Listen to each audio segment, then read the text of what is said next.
I'm going to be sharing several points. The first is the context between separation of church and state. That was a letter written by Thomas Jefferson to a Protestant minister. The Protestant minister had a concern saying, Mr. Jefferson, will there be favoritism for one Protestant denomination over another? He says, no, there's a wall or a separation between church and state, meaning we're not going to favor one over the other, but the liberty to still practice your faith and have that really fuse the legislator is still fine.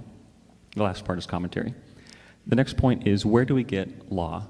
I believe we get law from God. He defines what is moral law. In the Ten Commandments, we get, thou shalt not kill.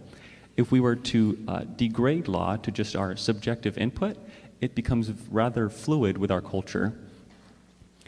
Is life precious? According to the psalmist in Psalm 139, verse 13 through 16, it says, for you, this is David talking to God, you formed my inward parts. You knitted me together in my mother's womb. I praise you, for I am fearfully and wonderfully made. Wonderful are your works. My soul knows it very well.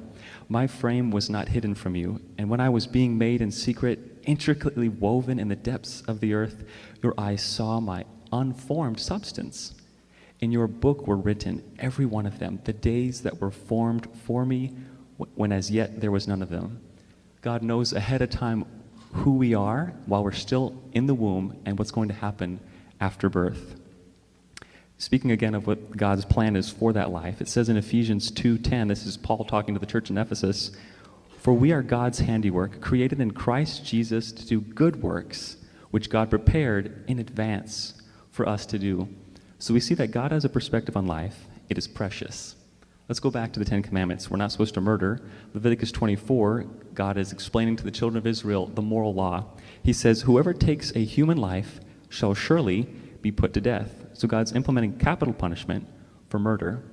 Let's find out what things God hates. In Proverbs 6, it says, there are 6 things that the Lord hates, 7 that are an abomination to him.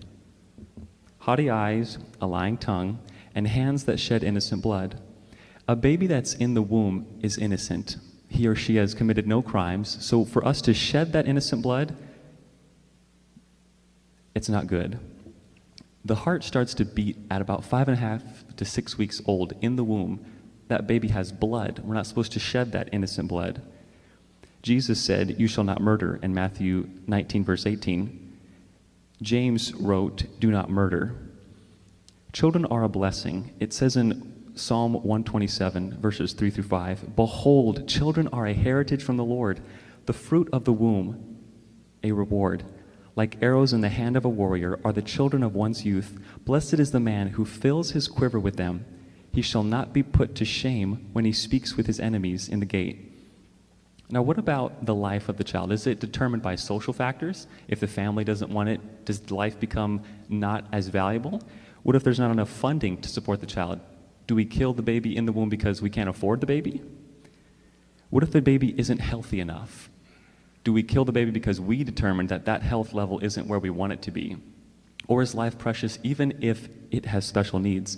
In the beginning of Exodus, God said, who made the deaf, the mute, the seeing, or the blind? Have not I? God makes people, and if they have a special need, they are still precious and they should not be aborted. I propose we choose life. It says in Deuteronomy 30, verse 19, I call heaven and earth to witness against you today that I have set before you life and death, blessings and a curse. Therefore choose life that you and your offspring may live.